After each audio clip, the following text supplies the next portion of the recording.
تو 13ویں پارے کا جو آغاز ہو رہا ہے وہ اس گفتگو سے ہو رہا ہے جب حضرت یوسف علیہ السلام نے جیل سے باہر آنے سے انکار کر دیا تھا اور فرمایا تھا کہ پہلے ریکارڈ کلیئر کرو، اس لیے کہ جو بڑی شخصیات ہوتی ہیں جن سے اللہ نے اپنے دین کا کام لینا ہوتا ہے، ان کے دامن پہ اگر کوئی دھبا شک کا بھی رہ جائے تو وہ پورے دین کے لیے نقصان دہ ہو سکتا۔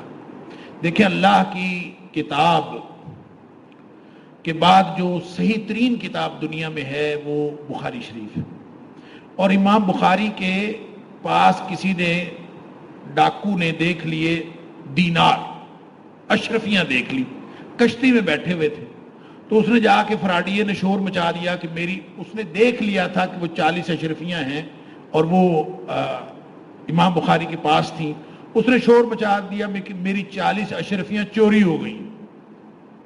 اب کشتی میں بیٹھے ہوئے تھے، کشتی میں تو کوئی شخص بھاگ بھی نہیں سکتا، لہذا اب تلاشی شروع ہوئی۔ اب اگر وہ 40 اشرفیاں جو امام بخاری کی ہی تھیں وہ ان سے نکل آتی تو آج تک کون صفائیاں دیتا پھرتا کہ وہ کس کی تھیں اور کس کی نہیں تھی۔ امام بخاری علیہ الرحمہ نے چپ کر کے وہ پوٹلی پکڑی اور دریا میں پھینک دی۔ جب وہ تلاشی لیتے لیتے ان کے پاس ہے تو ان کے پاس سے کچھ نہیں نکلا، تو وہ فراڈیا جو تھا وہ حیران ہو گیا، اس نے کہا میں نے خود دیکھا تھا تمہارے پاس تھے۔ انہوں نے کہا میں اللہ کے دین کا کام کرتا ہوں، نبی کریم صلی اللہ علیہ وسلم کی احادیث اکٹھی کر رہا ہوں، تو اگر میرے پاس سے یہ نکل آتے تو ساری زندگی کے لیے پورا ذخیرہ احادیث مشکوک ہو جاتا۔ تو جن لوگوں نے اللہ کے دین کا کام کرنا ہوتا ہے وہ اس طرح کی ہر بات سے بچتے ہیں۔ تو حضرت یوسف علیہ السلام نے فرمایا کہ پہلے ریکارڈ کلیئر کرو۔ یہاں پہ پھر جو گفتگو ہوئی ساری خواتین نے بتا دیا کہ جناب یوسف علیہ السلام کا کوئی قصور نہیں تھا، سارا قصور تھا تو ہمارا تھا۔ اور یہاں پہ اللہ تعالیٰ نے ایک لفظ فرمایا الآن حس حس الحق، کہ واقعات کی ترتیب اس طرح سے بنی ہے کہ حق نتھر کے سامنے آ گیا، کہ جو کسی کے دل میں شک شبہ تھا سب ختم۔ اللہ تعالیٰ نے حضرت یوسف علیہ السلام کا دامن اس طرح سے صاف کر دیا۔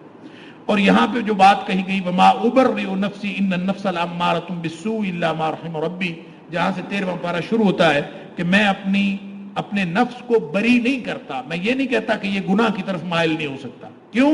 ان النفس لامارۃ بالسوء، ہر نفس جو ہے وہ تو ہمیشہ برائی کا حکم دیتا ہے، الا ما رحم ربی، سوائے اس نفس کے جس کے اوپر اللہ کی رحمت ہو جائے۔ اب یہ قول حضرت یوسف علیہ السلام کا بھی ہو سکتا ہے اور یہ قول زلیخا کا بھی ہو سکتا ہے، اس کی بھی بات ہو سکتی ہے کہ میں اپنے آپ کو بری نہیں کرتی، تو اللہ تعالیٰ اگر نہ بچائے تو کوئی بچ ہی نہیں سکتا، اور نفس ہمیشہ برائی کی طرف لے کے جاتا ہے۔ اس کا قول بھی ہو سکتا ہے، حضرت یوسف علیہ السلام کا قول بھی ہو سکتا ہے۔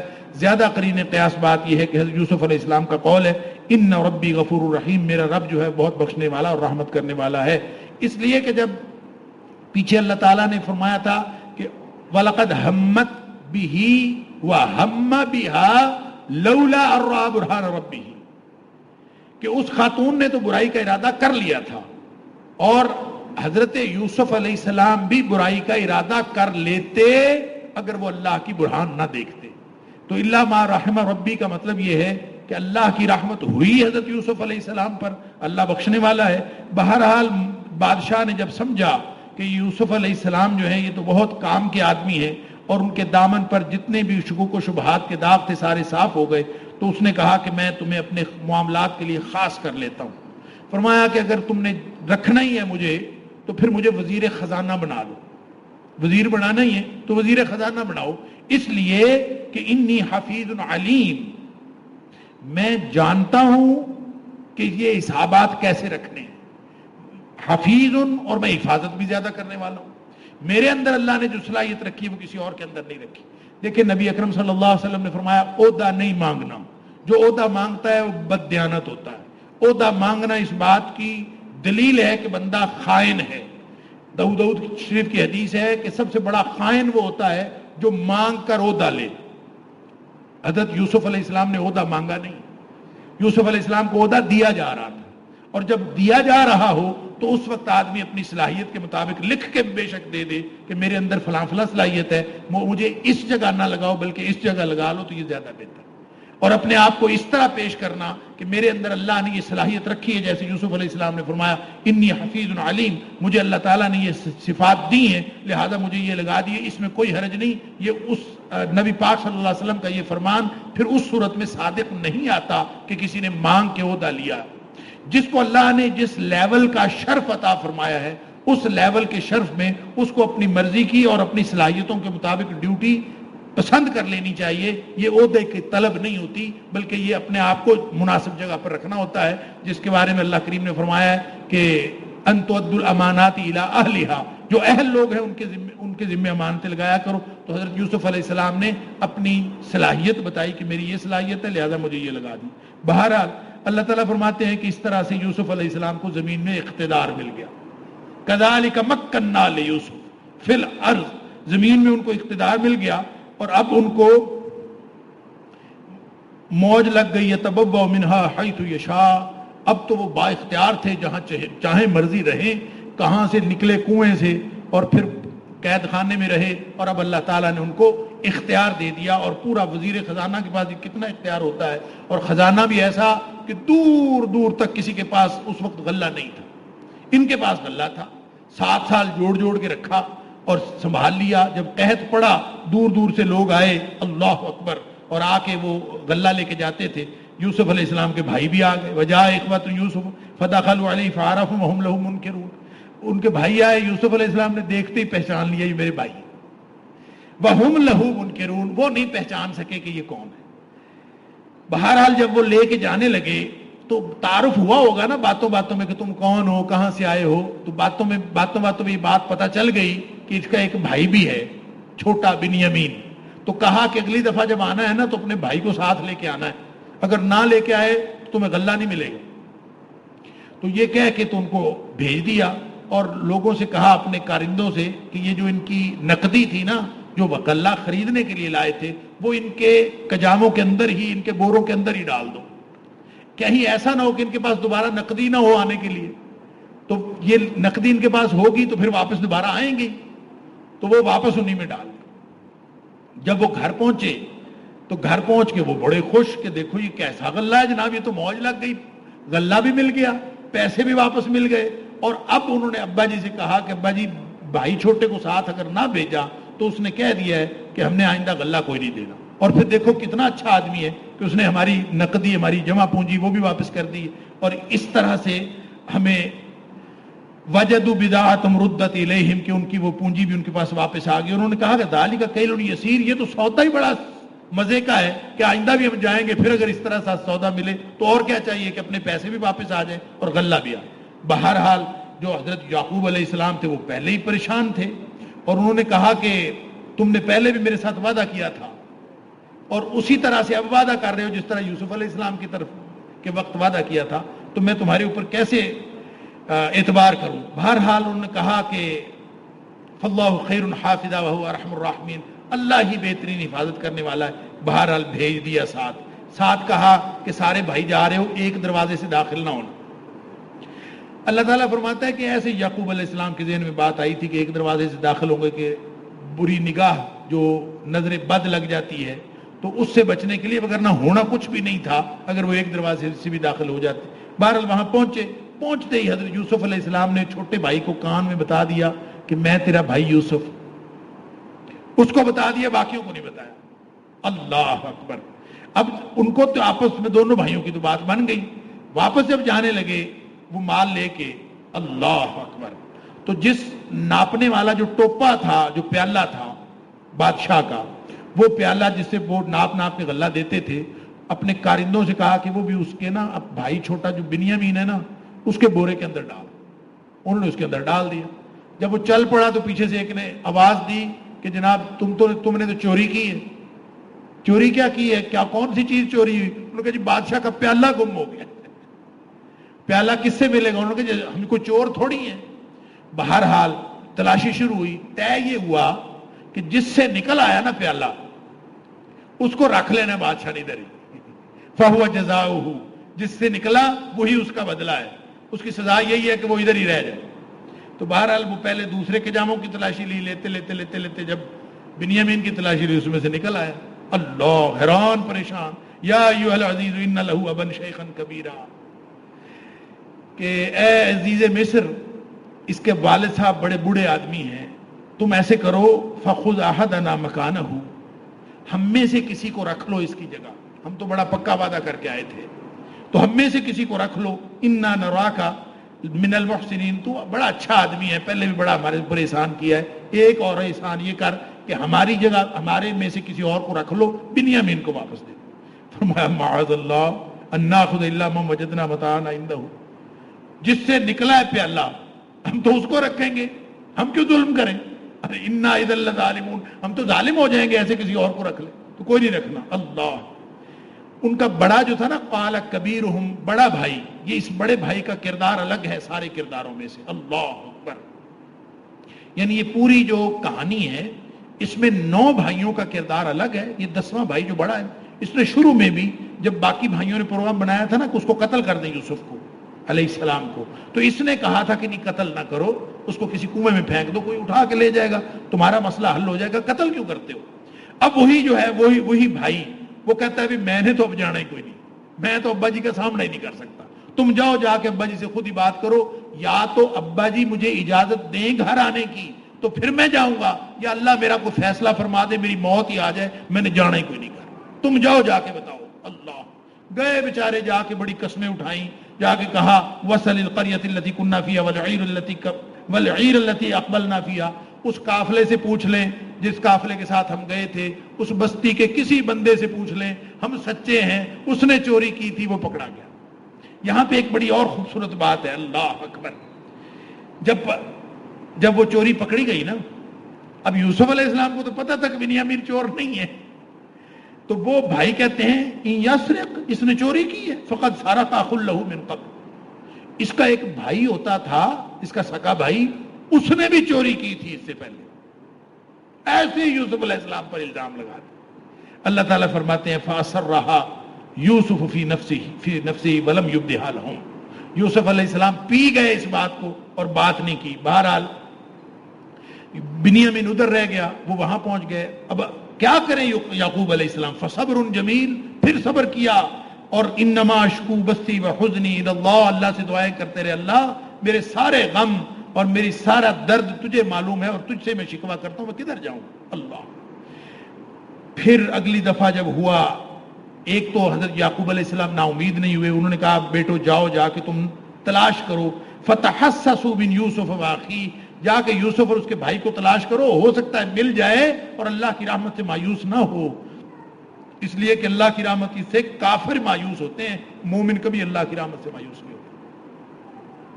وہ گئے اور جا کے یوسف علیہ السلام سے، اس دفعہ ان کے پاس پونجی بھی کوئی نہیں تھی نقدی جس سے جا کے غلہ خریدنا تھا، پیسے بھی تھوڑے، اور وہاں جا کے منتیں کرنے لگے۔ اب ان کو تو نہیں پتا تھا کہ یہ یوسف ہے، جا کے اس کو منتیں کر رہے ہیں، کہتے ہیں کہ یا ایھا العزیز مسنا واہلنا الضر، ہم بڑی تکلیف میں ہیں، ہمارے گھر کے حالات بڑے خراب ہیں، وجئنا ببضاعۃ مزجاۃ، پیسے بھی تھوڑے ہمارے پاس، فاوف لنا الکیل وتصدق علینا، خیر دے دے، ہمیں خیرات دے دے، صدقہ دے دے۔ اللہ، بھائی اس بھائی سے بھیک مانگ رہے ہیں جس بھائی کو کنویں میں پھینکا، جس بھیک مانگی نا، تصدق علینا ان اللہ یجزی المتصدقین، اللہ صدقہ کرنے والوں کو اچھا بدلہ دیتا ہے، تو ہمیں بھیک ہی دے دے۔ یوسف علیہ السلام کا دل بھر آیا، کہاں کہاں نہیں بتایا، جب انہوں نے الزام لگایا چوری کا اس وقت بھی نہیں بتایا، لیکن اب دل بھر آیا۔ قال هل علمتم ما فعلتم بيوسف واخی، اب بھی یہ نہیں بتایا کہ میں یوسف ہوں، کہا کہ دیکھو تم اتنے مجبور ہو گئے ہو، تمہیں پتہ ہے، اب مجبوری میں آدمی نرم ہوا ہوتا ہے نا، تو تمہیں پتہ ہے تم نے یوسف اور اس کے بھائی کے ساتھ کیا کیا؟ اللہ اکبر۔ اب یوسف اور اس کا بھائی، یہ تو صرف یوسف ہی جانتا تھا، اور کون جانتا تھا؟ لہذا فوراً ان کو پتہ چل گیا، اِنَّكَ لَأَنْتَ یوسف، تو یوسف ہے؟ قال انا یوسف وهذا اخی، ہاں میں یوسف ہوں، یہ میرا بھائی۔ قد من اللہ علینا، اللہ نے ہمارے اوپر بڑا احسان کیا۔ اب وہ چابی، وہ کلید، وہ کنجی بتا رہے ہیں، وہ نسخہ بتا رہے ہیں کہ اللہ نے کنویں سے نکال کر بادشاہ کیسے بنایا۔ فرمایا انہ من یتقی ویصبر فان اللہ لا یضیع اجر المحسنین، جو زندگی اس طرح سے گزارے کہ ہر وقت اس کو اللہ کی ناراضگی کا خوف ہو اور ہر وقت اس کو اللہ کی رضامندی کی تلاش ہو، اور پھر وہ جتنی مصیبتیں آئیں اس پر ڈٹا رہے. یہ ہے نسخہ، ڈٹا رہے، بس اللہ کے دین پر ڈٹا رہے، اللہ کے حکموں پر ڈٹا رہے. ڈٹنے کو صبر کہتے ہیں، اللہ کے دین پر ڈٹنے کو، اور ہر وقت اللہ کی ناراضگی سے بچنے اور خوشنودی حاصل کرنے کی کوشش کرنے کو تقویٰ کہتے ہیں. انہ من یتقی، جو متقی ہو جائے، ویصبر، اور صبر کرے، ڈٹا رہے، فإن اللہ لا یضیع اجر المحسنین، ایسے نیکی کرنے والوں کا اللہ کبھی اجر ضائع نہیں کرتا. وہ بیچارے پریشان تھے. فرمایا لا تثریب علیکم اليوم، تمہارے اوپر کوئی پکڑ نہیں ہے، کوئی ملامت نہیں ہے. یغفر اللہ لکم، اللہ تمہیں معاف کر دے گا. اور یہ لے جاؤ، میری قمیص لے جاؤ اور جا کے بابا جی کے چہرے پہ لگانا، ان کی بینائی واپس آ جائے گی، جو رو رو کے نابینا ہو گئے. قمیص چلی وہاں سے. ولما فصلت العیر، وہاں سے قافلہ چلا مصر سے، فلسطین پہ بیٹھے. یعقوب علیہ السلام کہتے ہیں قال ابوہم انی لاجد ریح یوسف، مجھے یوسف کی خوشبو آتی. مصر سے کرتا چلا ہے، بیٹھے ہیں فلسطین میں، خوشبو آتی ہے مجھے یوسف کی. وہ کہتے ہیں لولا ان تفندون، اگر میرا مذاق نہ اڑاؤ تو مجھے یوسف کی خوشبو آ رہی. قالوا تاللہ انک لفی ضلالک القدیم، پرانی وہی بات، اسی پہ اڑے ہوئے ہیں آپ، پرانی گمراہی میں. اللہ اکبر. اب یہاں پہ سوچنے والی بات ہے. لوگوں نے کہا کہ دیکھیں انبیاء غیب جانتے ہیں، یہاں فلسطین میں بیٹھے ہوئے خوشبو آ گئی. ہاں آ گئی خوشبو. جب پورا یوسف، پورے کا پورا یوسف پاس ہی کنویں میں پڑا ہوا تھا، اس وقت تو خوشبو نہیں آئی. اس وقت نہیں خوشبو آئی جب پورا یوسف کنویں میں پڑا تھا، اور تھا بھی ساتھ والے کنویں میں بالکل قریب، اس وقت نہیں پتا چلا. اب جب مصر بیٹھا ہے تو وہاں سے قمیص سے لیے تو خوشبو آ گئی. کیا پتا چلا؟ پتا یہ چلا اللہ بتا دے تو مصر سے قمیص چلے تو خوشبو آ جاتی ہے، نہ بتائے تو پاس میں پڑا ہوا ہو تو کچھ نہیں پتا چلتا. ایسے ہی رو رو کے انہوں نے آنکھیں جو ہیں وہ بینائی ختم کر لی تھی، ضائع کر لی تھی. تو پھر خیر سب جب سارے لے کے، سارے خاندان کو لے کے وہاں پہنچے تو 2 والدین اور ساتھ جو ہے 11 بھائی، تو ان سب نے سجدہ تعظیمی جو ان شریعتوں میں بادشاہ کو کرتے تھے، جب وہ سجدہ تعظیمی کیا تو پھر یوسف علیہ السلام نے فرمایا قال یا ابتی ھذا تاویل رؤیایا، یہ میرے خواب کی تعبیر ہے. وہ جہاں سے یہ صورت شروع ہوئی تھی. اور پھر فرمایا کردار کی بلندی دیکھیے. یہ نہیں فرمایا میرے بھائیوں نے میرے ساتھ یہ کیا، یہ ہوا، کچھ نہیں. فرمایا کہ من بعد ان نزغ الشیطان بینی و بین اخوتی، شیطان نے میرے اور میرے بھائیوں کے درمیان اختلاف ڈال دیا. میرے بھائی برے نہیں ہیں، یہ بڑے اچھے ہیں، یہ تو شیطان نے ہمارے درمیان اختلاف ڈال دیا تھا، وگرنہ مسئلہ کوئی بھی نہیں تھا. یہ ہوتی ہے کردار کی بلندی. اور فرمایا کہ یہ غیب کی خبریں ہیں اے نبی کریم صلی اللہ علیہ وسلم، یہ ساری غیب کی خبریں ہیں جو ہم بذریعہ وحی تجھے بتا رہے ہیں. یہ نبی کریم صلی اللہ علیہ وسلم کی بھی رسالت کی صداقت کی دلیل ہے. اور فرمایا کہ جس نے اگر وَكَأَيٍّ مِّنْ آیَةٍ فِي السَّمَاوَاتِ وَالْأَرْضِ يَمُرُّونَ عَلَيْهَا، کتنی نشانیاں اس پوری زمین میں پھیلی ہوئی ہیں، اللہ کی توحید کی نشانیاں، لوگ اس پر سے گزرتے ہیں، ان کو دیکھتے ہیں. وَهُمْ عَنْهَا مُورِدُونَ، لیکن لوگ توجہ نہیں کرتے اس کی طرف. اور پھر فرمایا قُلْ هَٰذِهِ سَبِيلِي أَدْعُو إِلَى اللَّهِ. میں نے شروع میں عرض کیا تھا کہ یہ جو سورہ یوسف کا نزول ہے نبی اکرم صلی اللہ علیہ وسلم کو تسلی کے لیے تھا کہ نبی پاک صلی اللہ علیہ وسلم مکہ میں اپنے آپ کو تنہا سمجھ رہے تھے. اور جب چچا بھی چلے گئے، حضرت خدیجہ رضی اللہ تعالیٰ عنہ بھی چلی گئیں، اور مصائب کے پہاڑ ٹوٹے ہوئے تھے، تو آپ کو یہ صورت نازل کر کے اللہ کریم نے تسلی دی تھی کہ یوسف جتنا اکیلا تھا تو اللہ نے بادشاہ بنا دیا، تو تمہیں بھی اللہ مکہ کی فتح عطا فرمائے گا. فرمایا قل ھذہ سبیلی ادعو الی اللہ، جو یوسف کا منہج تھا وہی میرا منہج ہے، جو راستہ یوسف کا تھا وہی میرا راستہ ہے. علی بصیرۃ انا ومن اتبعنی، میں بھی اور میرے پیچھے چلنے والے بھی اس راستے پر ہیں. جس نے ہمارے پیچھے چلنا ہے چلے. وسبحان اللہ وما انا من المشرکین، میں مشرکوں میں سے نہیں ہوں. آخری آیت جو اس صورت کی ہے اس میں فرمایا کہ یہ ایک واقعہ اس لیے سنایا گیا ہے کہ ایک تو یہ اہل عقل کے لیے عبرت ہے، اور دوسری بات یہ ہے کہ یہ پتہ چل جائے لوگوں کو کہ کامیابی یا ناکامی کسی کے ہاتھ میں نہیں ہوتی، وہ صرف اللہ کے ہاتھ میں ہوتی ہے. اللہ اکبر. تدبیر جو کرنی ہے وہ بھی نیک تدبیر ہونی چاہیے، الٹی تدبیر کر کے کامیابی حاصل کرنے کی کوشش نہیں کرنی چاہیے. جو 2 نمبر کام کر کے کہتے ہیں دین کا کام تو ہے، دین کے کام کے لیے ہم 2 نمبر کام کر لیں، یہ 2 نمبر کام کو اللہ کبھی کامیابی نہیں دیتا.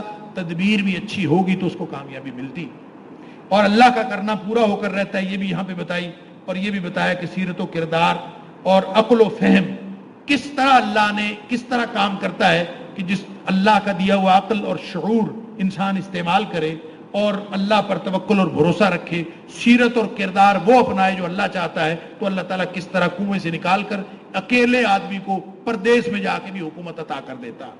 اس کے بعد سورہ الرعد ہے، یہ بھی بالکل آخری دور کی مکی صورت ہے، اور بعض نے اس کو یہ بھی کہا ہے کہ یہ مدینہ کے ابتدائی ایام میں نازل ہوئی ہے، مدنی صورت.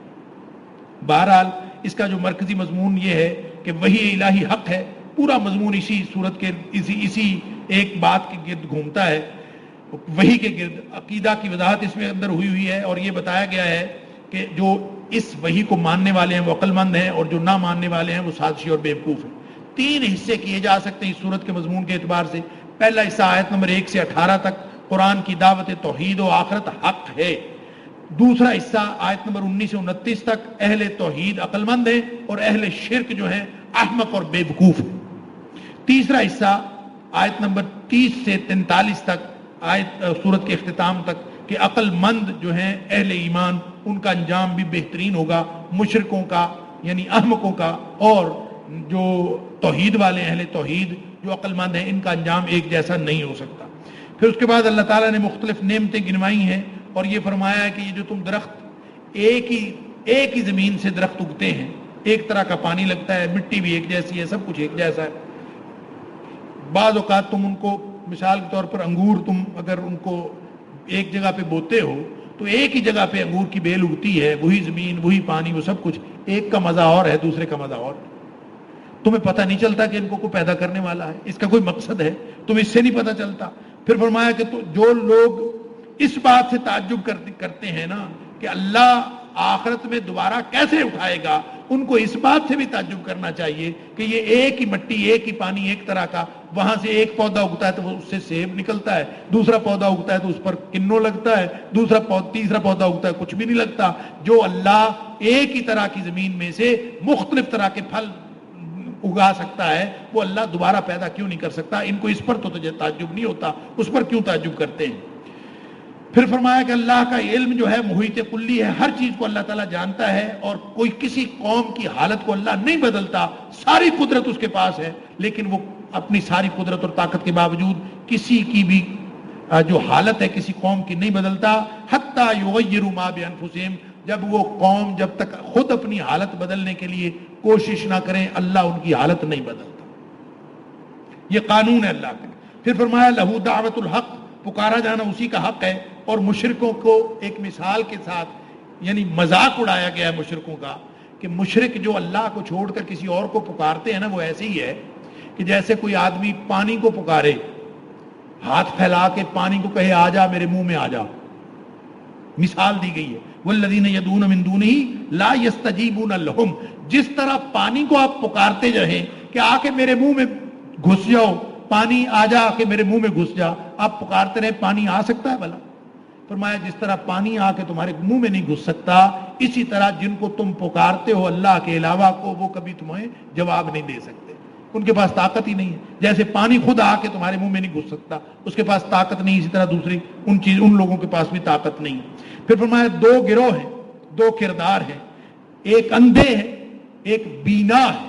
اعمیٰ والبصیر، قل اے حبیب صلی اللہ علیہ وسلم سے پوچھئے هل يستوي الاعمى والبصیر، ایک دیکھنے والا ایک نابینا دونوں برابر کیسے ہو سکتے ہیں؟ ام هل تستوي الظلمات والنور، روشنی اور اندھیرے کیسے برابر ہو سکتے ہیں؟ اور فرمایا کہ ایک اللہ جو پیدا کرنے والا اور دوسری مخلوق جس نے کخ بھی پیدا نہیں کیا اور پیدا کرنے کا کسی کو پتہ ہی نہیں، یہ دونوں برابر ہو کیسے سکتے ہیں؟ کس بنیاد پر تم مخلوق میں سے خدا بناتے ہو؟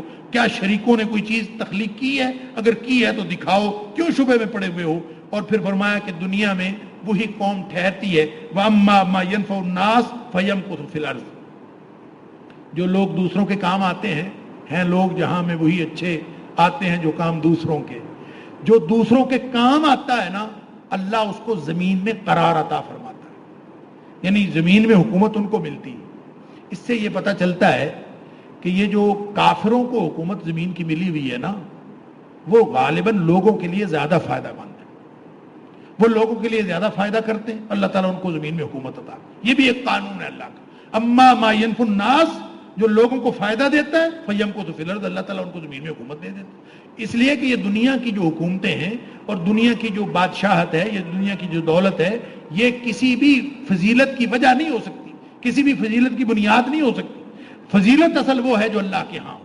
یہاں دنیا میں اللہ تعالیٰ، دنیا کا ایک قانون ہے، اس کے مطابق اللہ تعالیٰ دیتا ہے۔ کبھی حکومت مسلمانوں کو مل جاتی ہے، اگر وہی صلاحیتیں، وہی شرائط مسلمان پوری کریں تو ان کو مل جائے گی، اگر وہی شرائط کافر پوری کریں تو ان کو مل جاتی ہے۔ پھر فرمایا کہ نصیحت جو ہے وہ صرف عقل مند لوگ ہی پکڑتے ہیں۔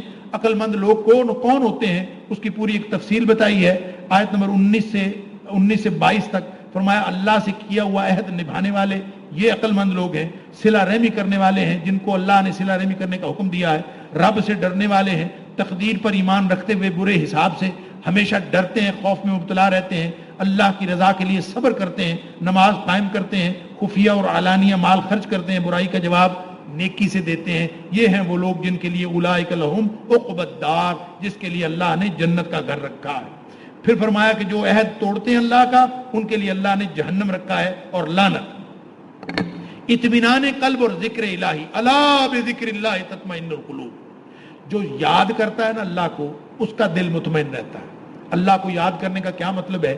بہقی کی ایک روایت ہے، میں پہلے بھی سنا چکا ہوں، نبی کریم صلی اللہ علیہ وسلم نے فرمایا من اطاع اللہ فقد ذکر اللہ، جس نے اللہ کے حکم مانے نا، اللہ کی باتیں مانی، اس نے اصل میں اللہ کو یاد کیا۔ وَإِن قَلَّتْ صَلَاتُهُ وَصِيَامُهُ وَتِلَاوَةُ الْقُرْآنِ، اگرچہ اس کا نمازیں بہت زیادہ نہ ہوں، بہت نفل نہ پڑھنے والا ہو، بہت زیادہ روزے بھی کوئی نہیں رکھتا، صرف فرض روزے رکھتا ہے، اور اس کی تلاوت قرآن بھی بہت زیادہ نہیں ہے، وہ بہت نیک نہیں لگتا، لیکن ہر بات میں اللہ کا حکم مانتا ہے۔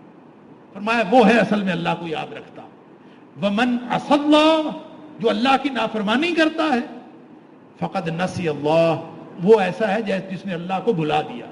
وَإِن كَثُرَتْ صَلَاتُهُ وَصِيَامُهُ وَتِلَاوَةُ الْقُرْآنِ، چاہے اس کی تلاوت قرآن، نمازیں، نفل اور نفلی روزے بہت زیادہ ہوں، اگر وہ اللہ کے حکم نہیں مانتا، اس کا مطلب اس نے اللہ کو بھلا دیا۔ اور جو اللہ کا حکم مانتا ہے نا، ایمان سے آپ کبھی اپنے دل کی بات ٹھکرا کے اللہ کا حکم مان کے دیکھیں، جتنا اطمینان اللہ کا حکم ماننے سے ہوتا ہے نا، وہ کسی اور چیز سے نہیں۔ الا بذکر اللہ تطمئن القلوب، اس کا مطلب بھی یہ ہے، اس کا معنی یہ نہیں ہے کہ 2 منٹ بیٹھ کے اللہ اللہ کر لو تو اطمینان قلب مل جائے۔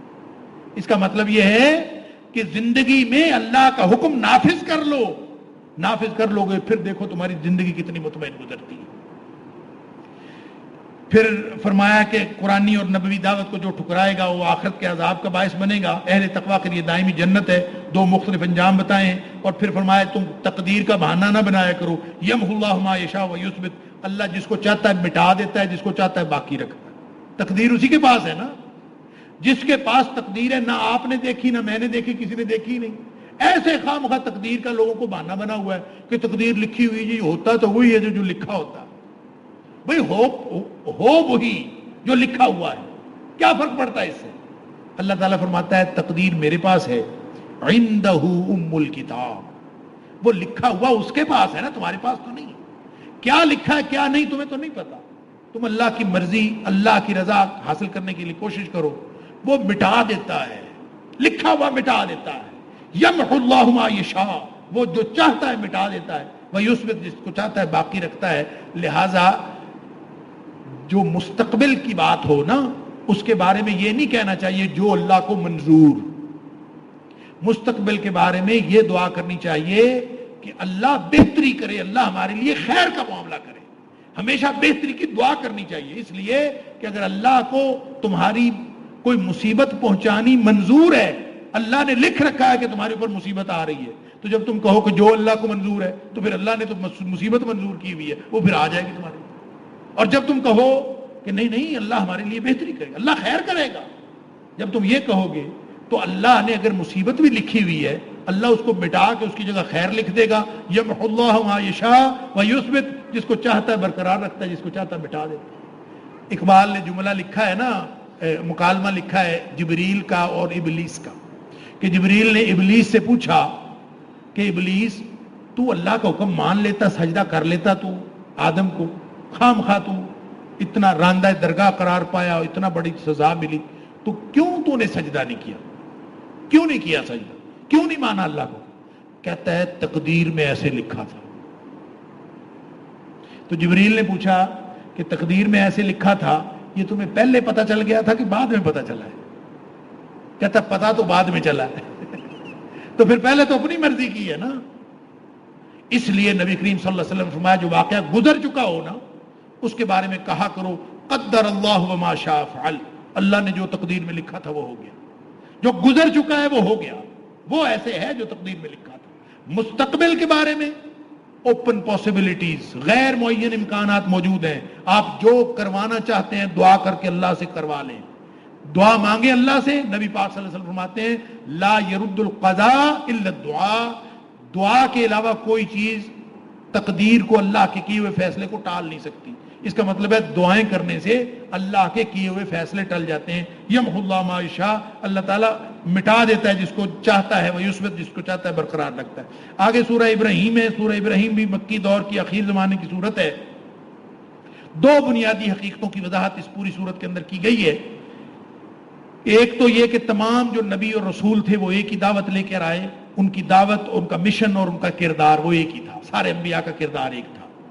اور دوسرا اس کے اندر یہ حقیقت واضح کی گئی ہے کہ جو انعامات الہیہ ہیں جو اللہ تعالیٰ نبیوں کے اوپر کرتا ہے اور جو دیگر مسلمانوں کے اوپر اور غیر مسلموں کے اوپر اللہ تعالیٰ انعامات کرتا ہے، اس سے دو رویے جنم لیتے ہیں، ایک شکر کا رویہ ہے، ایک کفر کا رویہ۔ اور جب لوگ شکر کرتے ہیں پھر اللہ کے انعامات اور زیادہ آتے ہیں، اور جب لوگ کفر کرتے ہیں یا ناشکری کرتے ہیں ان سے اللہ تعالیٰ وہ انعامات بھی چھین لیتا ہے اور ان کے اوپر پھر اللہ کا عذاب آ جاتا ہے۔ ایام اللہ، اللہ کے ایام، اس سے مراد سابقہ قوموں کی تاریخ، اس سے تم وذکرہم بایام اللہ، آیت نمبر 5 کے اندر فرمایا اے حبیب صلی اللہ علیہ وسلم ان کو نصیحت کیجئے، کہانیاں سنا کے، پچھلے لوگوں کی امتوں کے واقعات سنا کے، یہ ایام اللہ ہیں، یہ سابقہ اقوام کے حالات ہیں، وہ ان کو بتائیے، تاریخ انسانی کی عبرت آموز واقعات ان کو بتائیں، اس کے ذریعے سے ان کو نصیحت کریں۔ اور پھر فرمایا کہ دو رویے، ایک ایمان کا رویہ ہے، ایک کفر کا رویہ ہے، یہ توحید والے ہیں، یہ جاہلیت والے ہیں۔ ازل سے یہ مقابلہ جاری ہے تمام اقوام اور نسلوں میں، اور یہ جاہلیت ایک جیسی تھی، دعوت توحید بھی وہی تھی، وہی نبی، جو بھی نبی دعوت لے کے آئے وہی نبی تھے، اور جاہلیت چاہے پرانی ہو چاہے نئی ہو، نوح علیہ السلام کے دور کی جاہلیت بھی اور آج کے دور کی جاہلیت بھی ایک جیسی ہوتی ہے۔ ڈگریاں جتنی مرضی لے لے انسان، سائنس جتنی مرضی ترقی کر جائے، علم و شعور جتنی مرضی ترقی کر جائے، نبیوں کی دعوت کی مخالفت وہی کرتا ہے جو جاہل ہوتا ہے۔ سورہ مائدہ کے اندر اللہ تعالیٰ نے فرمایا افا حکم الجاہلیت یبغون، یہ جاہلیت کا حکم، جاہلیت کے فیصلے چاہتے ہیں، تو اسلام کے مقابلے میں، توحید کے مقابلے میں جاہلیت۔ فرمایا لئن شکرتم لازیدنکم، اگر تم شکر کرو گے تو ہم تمہیں اور دے دیں گے، وَلَئِن كَفَرْتُمْ، اور اگر تم نے ناشکری کی، ان عذابی لشدید، تو پھر میرا عذاب جو ہے وہ بڑا سخت۔ رسولوں کی دعوت لا ریب، کوئی شک اس کے اندر نہیں، لیکن فرمایا کہ اقوام کی ہٹ دھرمی کہ ہمیشہ نبیوں کے مقابلے میں آتے رہے، اور ایک اعتراض جو ہر نبی کے اوپر کیا جاتا رہا وہ اعتراض یہ تھا کہ یہ تو ہمارے جیسا بشر ہے، ہر نبی کے اوپر یہی اعتراض ہوا ہمارے جیسا بشر ہے، اور اس ایک بشر کے کہنے پر ہم باپ دادا کا دین چھوڑ دیں، یہ ہمارے جیسا آدمی اس کے کہنے پر باپ دادا کا دین چھوڑ دیں، ہر ایک کا یہی اعتراض رہا۔ فرمایا قالت لهم رسلهم ان نحن الا بشر مثلكم، ہاں ہم بشر تو ہیں، سارے نبیوں نے کہا ہم بشر تو ہیں، لیکن ولكن اللہ یمن علی من یشاء من عباده، اللہ اپنے بندوں میں سے جس پر چاہتا ہے احسان کرتا ہے، اپنی رحمت نازل کرتا ہے، ان کو وحی دے دیتا ہے، ان کو چن لیتا ہے۔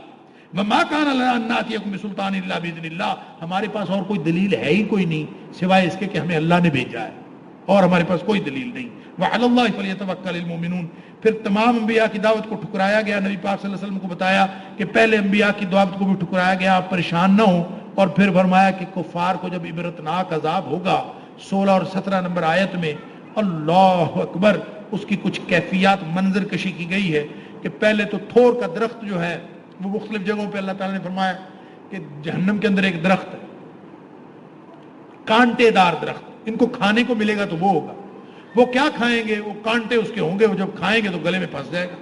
پانی پینا چاہیں گے یتجرعہ، تو جو پھر ویسقا من ماء صدید، پینے کے لیے ان کو وہ پانی دیا جائے گا کھولتا ہوا جس کے اندر جہنمیوں کا خون اور پیپ ملا ہوا ہوگا، وہ پینے کے لیے دیا جائے گا۔ اب کیا پیے اس کو، یتجرعہ، اللہ اکبر، اس کو اپنے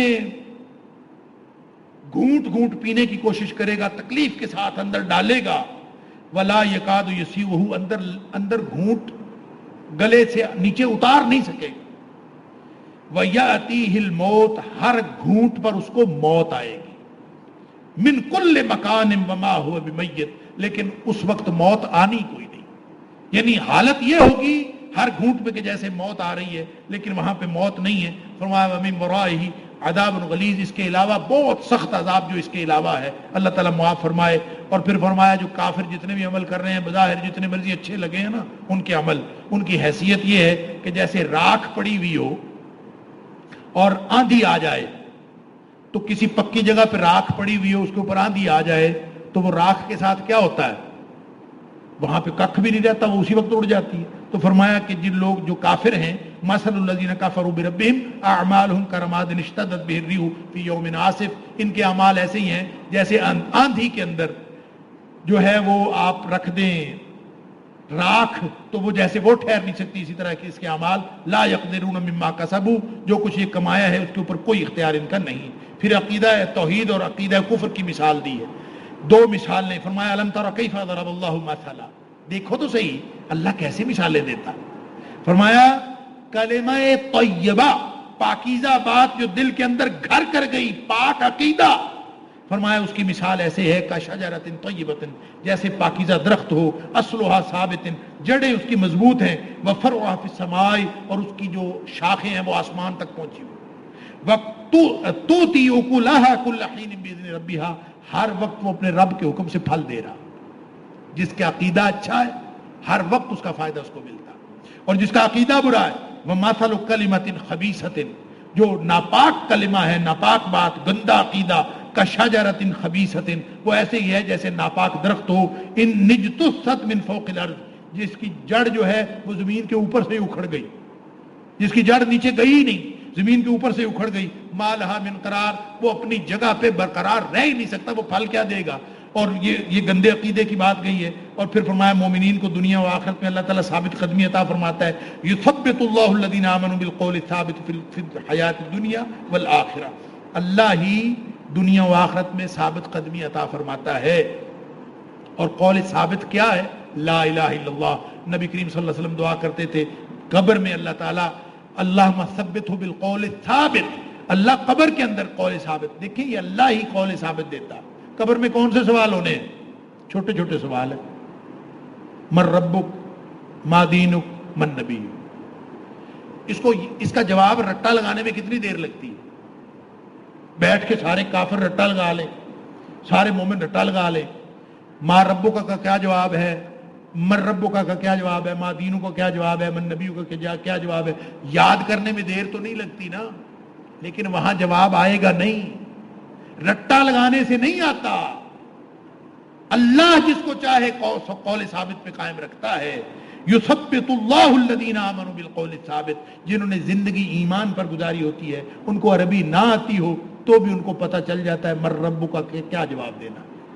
اور جو عربی کا سارا دیوان پڑے ہوئے ہوں اگر کافر ہیں، وہاں جا کے نبی کریم صلی اللہ علیہ وسلم نے فرمایا ہا ہا کرے گا، اس کی زبان سے بات ہی نہیں نکلے گی، اور پھر کہے گا لا ادری لا ادری، مجھے پتہ ہی نہیں ہے میرا رب کون تھا۔ جس رب کی مانی نہیں ہے ایک بھی دنیا میں، اس کو پتہ کیا میرا رب کون تھا۔ اللہ اکبر۔